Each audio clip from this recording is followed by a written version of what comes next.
8 wheel jeep. एक गांव में एक टूटा फूटा जमींदार की हवेली थी। उस हवेली में तभी नींद से जागा राव बहादुर अपने दादाजी का फोटो देखकर, दादाजी सुप्रभात, आपको सालगिरह मुबारक हो। पिताजी, रात को दादाजी राव बहादुर सपने में आए। उन्होंने कहा कि उनके जन्मदिन के अवसर पर 1000 लोगों को अन्नदान करें। अरे कमबख्त, हमारे ही यहाँ खाने के लाले पड़े हुए हैं, तुम 1000 लोगों को अन्नदान की बात कर रहे हो? अरे हमारी ये हालत उन्हीं की वजह से तो हुआ है। फटे पुराने कपड़े पहनकर रिक्शा चलाने की नौबत आ गई मेरी। मुसीबत है। और तुम उनकी तरह ये क्या अकड़ के बात कर रहे हो, राजाओं की तरह? वो तुम्हारे सपने में हर रोज क्यों आते हैं और तुमसे ये बेकार के काम क्यों कराते हैं? समझ में तो नहीं आता है बेटा।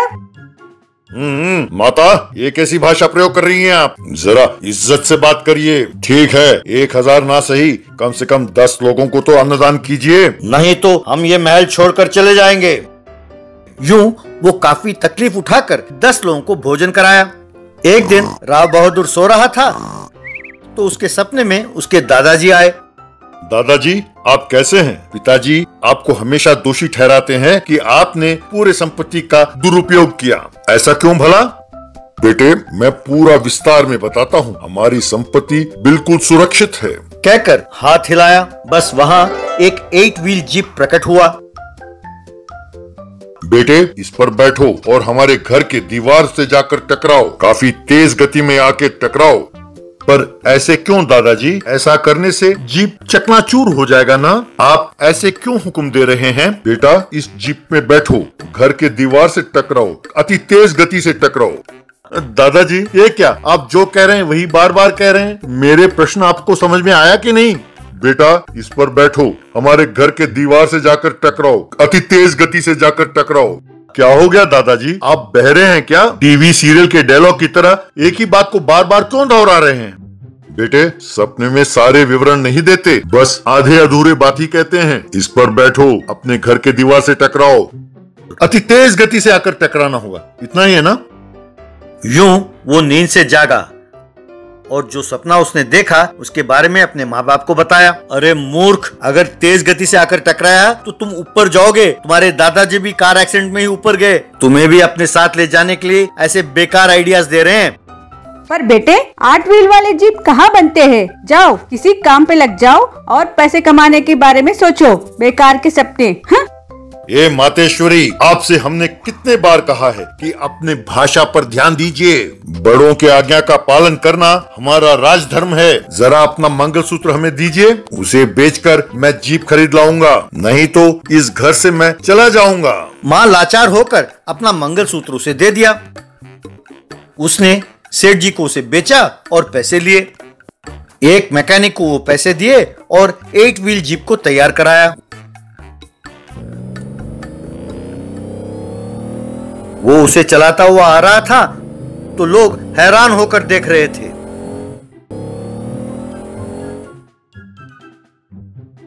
बाद में अपने घर के दीवार से थोड़ी दूरी पर उसे खड़ा किया और उस पर बैठा हुआ था। बेटा राव बहादुर, तुम्हारे सपनों का कोई अंत नहीं है क्या? यूं तेज जाकर दीवार से टकराओगे तो मरोगे बेटा। मेरी बात मानो, रुक जाओ। तेज कार चलाते हुए तो तुम्हारे दादाजी मरे थे बेटा। तुम भी जानबूझकर वही गलती कर रहे हो। मेहरबानी करके ये पागलपन बंद करो। यदि हमारे दादाजी हमें कुएं में कूदने के लिए कहेंगे तो हम बेझिझक कुएं में कूद जाएंगे। हमें रोकने का प्रयत्न ना करें। इस तरह वो तेजी से आकर घर के दीवारों से जा टकराया। बस दीवारों से सोने के गहने, सोने के सिक्के बिखरने लगे। ये देखकर सब हैरान हो गए।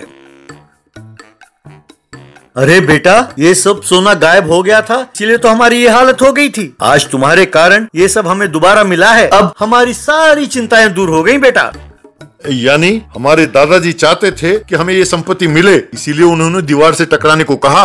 अब आप जान गए ना कि वो कितने महान थे। आसमान की ओर देखते हुए, दादाजी आपका धन्यवाद, हमें आपके पोते होने का गर्व है। बाद में उन्होंने बहुत बड़ा बंगला बनवाया और कारों में घूमने लगे और ढेर सारे नौकरों के साथ बड़े ठाट बाट से रहने लगे। राव बहादुर बड़े शान के साथ 8 व्हील जीप में घूमने लगा। Giant watermelon tyre. एक गांव में मुन्ना, दर्शन और रंजीत नाम के 3 दोस्त रहते थे। मुन्ना के पिताजी तरबूज की खेती करने वाले किसान थे। दर्शन और रंजीत दोनों धनवान के बेटे थे। एक दिन तीनों दोस्त एक जगह जमा हुए तो एक ऑटो वहां से गुजरता हुआ ये ऐलान कर रहा था, सुनो सुनो सुनो, अपने गांव में युवकों के लिए एक खुशखबरी। अगले इतवार को अपने गांव में एक वैरायटी मोटर बाइक एग्जीबिशन का आयोजन हो रहा है। उस बाइक रेस में विजेता को 1 लाख रुपए का इनाम मिलेगा। जल्दी कीजिए, अपने वैरायटी बाइक के साथ आइए, नुमाइश में भाग लीजिए और 1 लाख रुपए इनाम जीतिए। ये ऐलान सुनकर दर्शन, अरे यार रंजीत, हम दोनों के पास ये अच्छा मौका है। हम दोनों के बाइक बिल्कुल नए हैं और बिल्कुल अलग वैरायटी के हैं। हम इस मुकाबले में भाग लेते हैं। ऐसा कहते ही मैं भी नुमाइश में आता हूँ यार, मेरे पिताजी को बाइक को लेकर। तब रंजीत उसका मजाक उड़ाता हुआ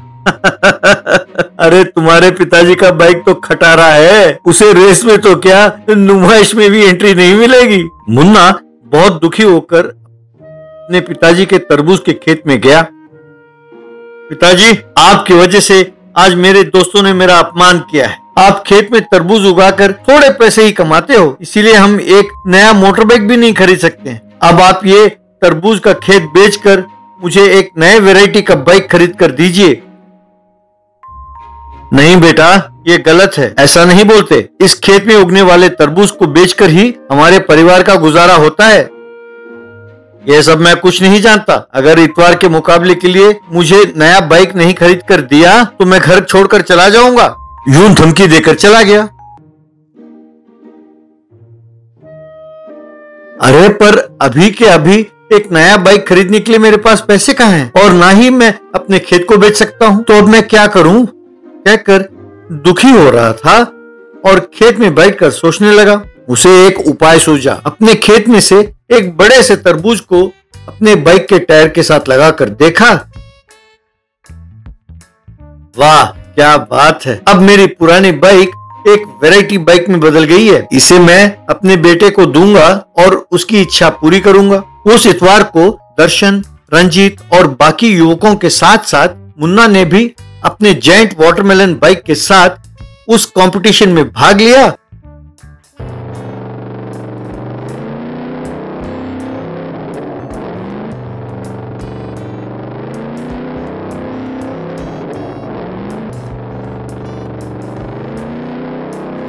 और मुकाबला जीत भी गया।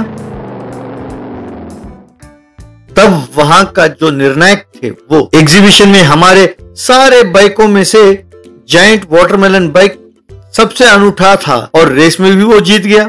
इसलिए जायंट वाटरमेलन बाइक को 1 लाख रुपए का इनाम दिया जाता है, कहकर मुन्ना को 1 लाख रुपए दिए। यार मुन्ना, तुम्हारे पिताजी हमारे पिताजी की तरह धनवान बेशक ना हो, पर तुम्हें उन्होंने एकदम वैरायटी बाइक खरीद कर दिया। तुम्हें बधाई हो दोस्त। तब मुन्ना बहुत खुश होकर वो बाइक चलाते हुए चला गया।